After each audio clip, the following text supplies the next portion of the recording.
Okay, so this weekend workshop, and I think it's might be our third one, but I guess the main takeaway here is that we're going to be working with really three different entities. Looks like two entities, but it's really three entities. And the three entities are going to be users, departments, and user departments. Okay, so that we have a many-to-many relationship where we have, let's start out with the simplistic relationship. We have departments and we have users, okay? And I could go in here and delete my departments. My app might have restarted here. Let's see. Heroku, I think your apps restart if you're not using them every couple of minutes here. I could actually delete everything here. I have no users and I have no departments. I could add a user here. Okay, excuse me, good point. No editing functionality. I could add a department. So we'll say, well, we have the IT department. Okay, and let's also say we have the HR department. Okay, and we have the executive department. Okay, so we've got three departments and we have no users. When we decide to add a user,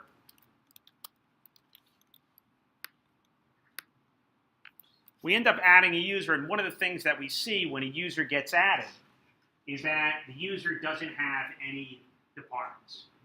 And there's a little bit of UI here that says that there's a total of 3 departments, and since this user doesn't have any departments, he's grayed out here. Okay? You also see a line through the departments that he doesn't have.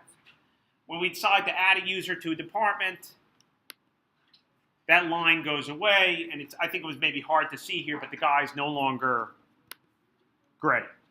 It's kind of light, but I actually see it better up here than on my screen. Okay, so if I decide to add all the departments and the user is basically in every department, I turn it yellow. Granted, not the best choice of colors, but that's kind of the functionality that you have here. It's an interesting problem, hits on a lot of different pieces. In terms of how it should be set up internally, we'll end up taking a look at it. But the functionality is, again, basically if I start, whacking off departments here, get rid of this IT department, you'll see that it ends up changing up here. And again, what's happening behind the scenes, you can imagine that when I end up going and loading the page, what ends up happening is I end up getting a list of departments and a list of users with their user departments. Okay? We'll do another example of many-to-many so you can see it again in terms of what we're sort of looking at here in terms of building this. And some of this is a little bit open to interpretation. There's probably going to be a little bit more HTML here than you've done in the past. So I ended up breaking this up so that we didn't have this huge monolithic index.html page, which conceivably you could have. So I broke this up into smaller pieces. Nothing really all that major here. You can see that on our form that's up there. We've got a form to add a department. We've got a form to add a user. We've got a departments list. And we've also got a user list, and I also broke out the user item because there's a little bit more functionality in there for the individual users, where internally you can sort of imagine that what you're doing is that for every user that you have, you're looping over all the departments, and you're finding out whether or not a user has that particular department, right? Because if the user doesn't have that department, you're going to set it up so that you have a line through on the button, okay? And also, you're going to set it up so that your action, when you end up clicking on that button, is different, okay? If the user doesn't have a department, okay, that particular department, when they click on the button, we're going to have a post to basically add that user to the department. If they already have that department, we're going to do a delete to delete the user from the department, what's going to be helpful is to start thinking in terms of RESTful routes, which we'll end up looking at in a second. But in terms of our routes themselves, this is kind of a good way to think about this. I mean, you could actually set this up so that you could test your routes out. And I wanted to do a little testing with this too. But you can actually test your routes out. Your routes aren't all that complicated. Your UI is going to get a little bit complicated, but your routes themselves are not going to be. When we end up looking at the routes, some of these are really no-brainers, right? When we have a route for, obviously we have our main route, which is showing this page, right, our slash route. Other than that, we're basically manipulating our data. We've got let's start out with the simple one. Let's start out with our departments. We can either create or delete a department. That's it. And that, we can build that with a demo in 5 minutes probably, maybe 10, okay? So that's a fairly simplistic route. We can do the same thing with a user. We can create a user by doing a post route, and you see that it's a post to slash, and the reason why it's a post to slash is that we'd be mounting those user routes on slash users, we'd be mounting those department routes on slash departments, okay? And again, we want to separate these things out so they're maintainable. What is a little bit more complicated is what happens when we want to delete not a user, but we're going to go to slash users, the ID of the user, user departments, and some ID. This would be the ID for the user department. Okay? We have, in our database, we're going to have 3 tables. Okay?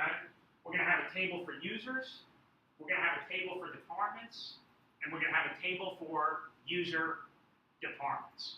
Okay? So when we want to delete a user from a department, well, we have the ID for that user department, and the best way to do that RESTful route is to basically just say, hey, look in the user departments table and get rid of that ID. When we decide to post, so we're going to create a user department for a user, we're going to end up doing the post. We've got a user ID, we've got a user department, and when we do that post, we're going to have to specify what? Right? We're going to be adding a department for a user, so we're going to have some form value or something that gives the department ID that we want to add. Okay? We can end up doing that with a hidden field, but again, a RESTful route is going to specify that we're posting to user ID, user departments, and we're going to have some form value that specifies what department ID that is. Okay? And our end result is that we're going to be adding a record to the user department table. The delete is going to remove something from the user department table. A post is going to add something to the user department table. Those are the 2 sort of trickier routes. But again, you can get those routes working without worrying all that much about the UI. If we sort of go down from those routes to our database structure, and this is a structure that we've seen before, where within a DB folder, we have a DB file. That DB file is just going to be your new SQLize object. That's your entree into the database. That's your SQLize object. That's where your connection string is stored, and you end up exporting that because it's going to be used by these other files. We've got 3 models. We've got a user, and I'm putting in some instance methods here to make our life a little bit easier. We haven't used instance methods before. I'm going to show you what they are in another video. But instance methods allow us to take little model, so not the big user, but a little user. And if we have a user, and that user has a collection of user departments, what we want to be able to do is pass the departments in here and let it tell us, in fact, whether or not the user has all the departments. If we want to find out if the user has no departments, that's pretty easy. Just look at its user departments and tell us that there are no departments there. If we want to know if the user has a particular department, we can pass in a department. That department has an ID, and we could loop over that user's departments to see whether or not that user has a particular department. On the same token, this is kind of helpful because when we end up doing that delete route, if we know that the user has a department, well, we want to know what their user department ID is, okay? There are other ways we could have done this. When we wanted to go and delete a user from a department, we could have passed in the user ID and the department, okay? But I think a more restful way is to say, hey, look, there is an entity, there's an ID in that user department table. Use that ID, and that's what this will end up giving us. So we'll look at what those are. Maybe I'll put a little bit more explanation here as well. Most of the work, well, a lot of the work is going to be in the models here. Again, these instance methods you could probably get away without doing, but they're just going to make your life a lot easier. They're going to make the code more testable, and the logic is going to be isolated where the logic should be, which is going to be here in these instance methods. The department model is tiny. The user department model is tiny. We end up making our connections in the index.js file, and it's a really simple connection, just to say that a user has many user departments, that a user department belongs to a user. I'm not even sure you need all these relationships, but on the same token, a department has many user departments, okay? A user department also belongs to a department. We'll look at this relationship again with another model so you can end up seeing it, but that's pretty much what the relationship is. We're going to sync our database and seed some data. It's always nice to start out with something. I think in my example, I'm starting out with me and Mitch, and I think this ended up getting deleted, but again, you could end up starting out with some data. So again, the idea here is that I could add a user, and Mitch doesn't have any departments. I could give him a department, and if I give him both departments, right, this will end up happening. I think I'm also getting the users alphabetically. So if I add Alex, something we haven't looked at, Alex should end up showing up first, right? So these are all things that we can end up taking a look at. Again, there's going to be a fair amount of code in your HTML, but that might be sort of the last thing that I would end up focusing on.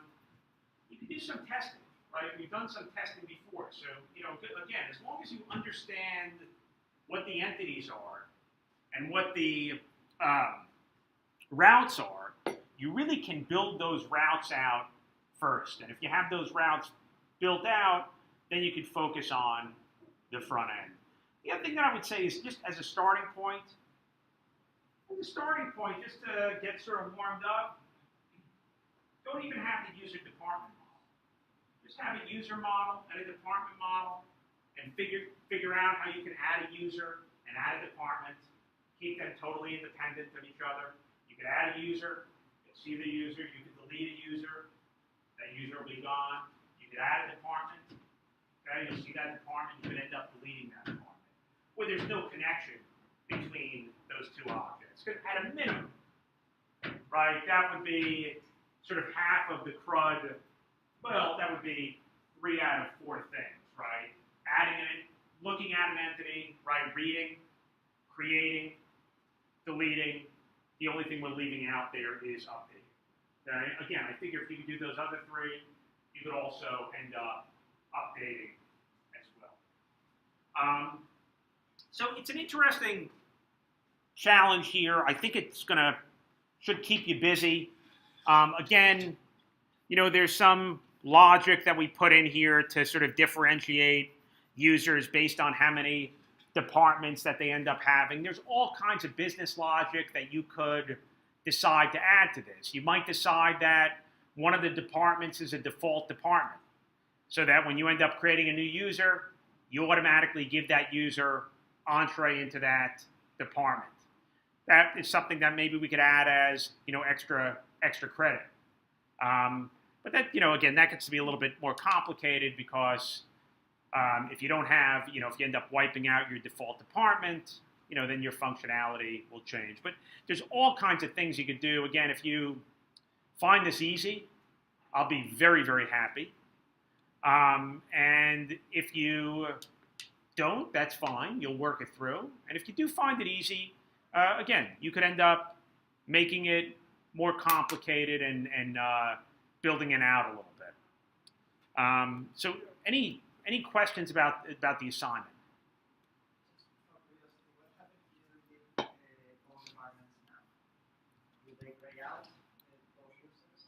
No. If I delete the department, will they gray out? Yeah, it's a good question. Because in that case they actually have all and none. Right, exactly. Yeah, so I think it's I think basically I'm adding both classes. So yeah, that's a good question. That's a good question. That's actually a great question. Yeah. Any other questions?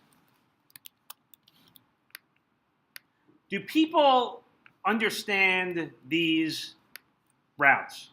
And again, I'll add some functionality to this. Again, it would not be totally clear to me by looking at this. I mean, one thing you could tell is, hey, look, if my goal is to create a user department, okay? And again, this is a real live way that people end up doing nested relationships, right? A user has many user departments. If I want to delete that user department, I give you the ID of that user department. If I want to create a new user department, I'm going to need a department ID, and that's going to come in the way of a form value. Okay? I could have put the department ID here, but this gets a little bit messy and is usually not the way that things end up getting done. So when you're posting something, you basically pass back the object that you need to post, and we have the user ID, we're passing back the department ID. The deletes, the two deletes, right?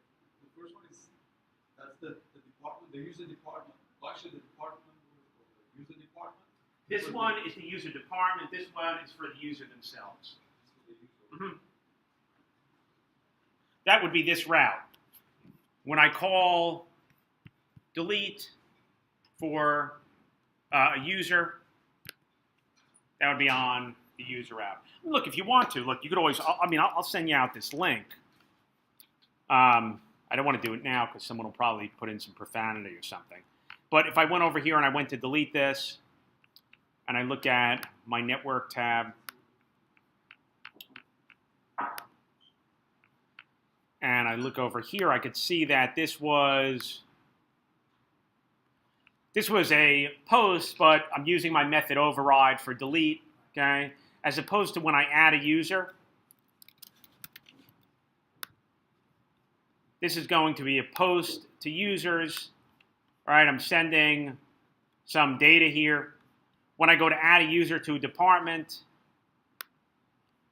this is going to be a post to user departments where I'm passing the department ID.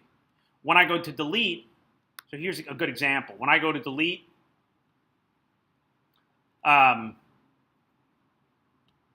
HR, you'll see that this is a delete, and you'll see with the URL that those numbers start to get pretty high because those are my user department numbers, right? There's an ID for each department that a particular user has, right? In that row, you have a user ID and a department ID, and that's what you're sending back. Again, that's the real RESTful way to do it, right? You're actually deleting a particular entity for the user department. The other thing that I should also say here is that when you delete a user, you also want to make sure you end up deleting their user departments. Not that you'll end up seeing them again, but it probably just makes sense to clear that data out. And again, I'll give another example of many-to-many and also just a single relationship as well. This seem like a decent project for you? If this was similar to some other ones that I had done in the past, any questions? I was just saying, the timeline No. I think it would be a little. Look, I could do it. You know, if you really had to put time on it, time into it for a week. I think if I was just going to, like if it was just a 1 weekend project, I would start with a belongs to relationship. Something like another Twitter or WikiStack example. I think that would be doable. Here you have a little bit more time to do it, so I'm introducing this whole concept of many to many. My feeling is this: if you could get many to many, that means you understand belongs to and has many, and we're good. Really, I think that's what it ends up coming down to. Again, you might struggle a little bit with some of the swig templating things. It's not the best templating engine. I'm sort of kind of stuck with it. I could look at other templating engines, but in the end, we end up, we abandon server-side templating engines anyway when we end up moving to React. So it's like, why bother going through the hassle?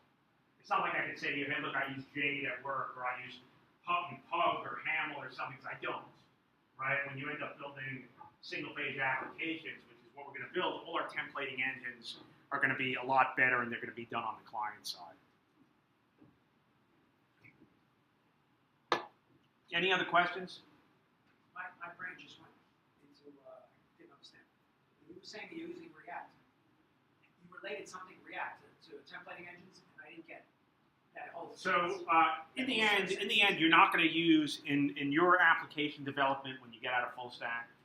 You're probably not going to use server-side templating engines. Okay, you're going to be using different templating engines, which are going to be a little bit easier to work with, and that's what you're going to end up learning. Good. All right, let me stop this recording.